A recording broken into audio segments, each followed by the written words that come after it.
Let us now study about types of diffraction.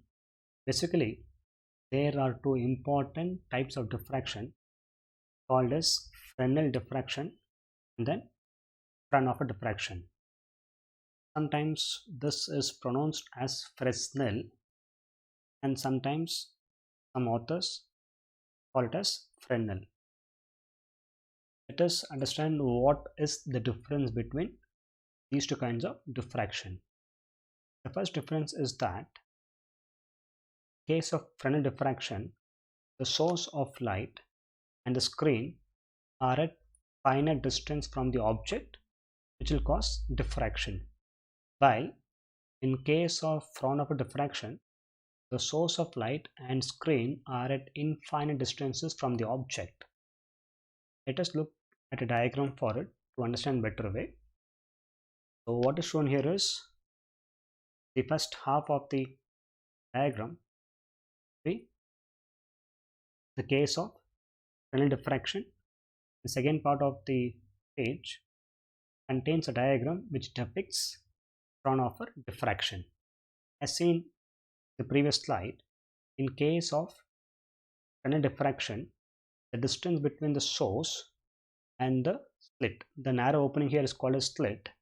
Here it is a single slit. The distance between the source and the slit is finite, and also here distance between the slit and screen is finite.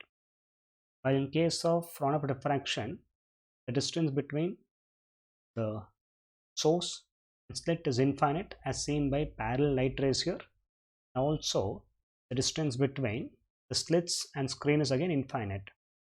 So here what we can do is, suppose if the distance between the source and slits is still finite, so somewhere here it is finite, then we can place a convex lens such a way that the object is placed at its focus.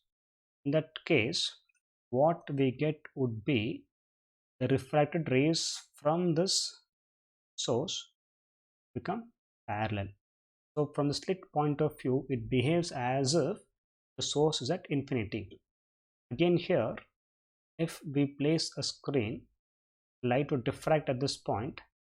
Light rays would be going parallel like this after diffraction. Again, to converge them, we can use one more lens so that this lens would converge them, and finally somewhere on the screen image is formed. Or if you remove this, then these would go to far away position. This is called as Fraunhofer diffraction. Second difference is the wavefronts are spherical or cylindrical. This is expected because since the distance between the source and screen or source and slit is finite, then what we get here would be spherical or cylindrical wavefront based on what the object is. The object is a point source, then we would get spherical wavefronts, and if the object is an extended source, then we would get cylindrical wavefronts. While in case of Fraunhofer diffraction, since the distance between the slits and the source, or the source and the object is infinite, the wavefront would be like a plane wavefront. The third point is analysis of the pattern is complex. That is, suppose you want to find out an expression for intensity or path difference, or we want to find out at which point we get dark or bright bands. That analysis becomes complex in case of Fresnel diffraction, while in case of Fraunhofer diffraction, analysis of the pattern is easier. And the last point is, in case of Fresnel diffraction, there is no need of convex lens because the distance between the object and slits and screen is finite.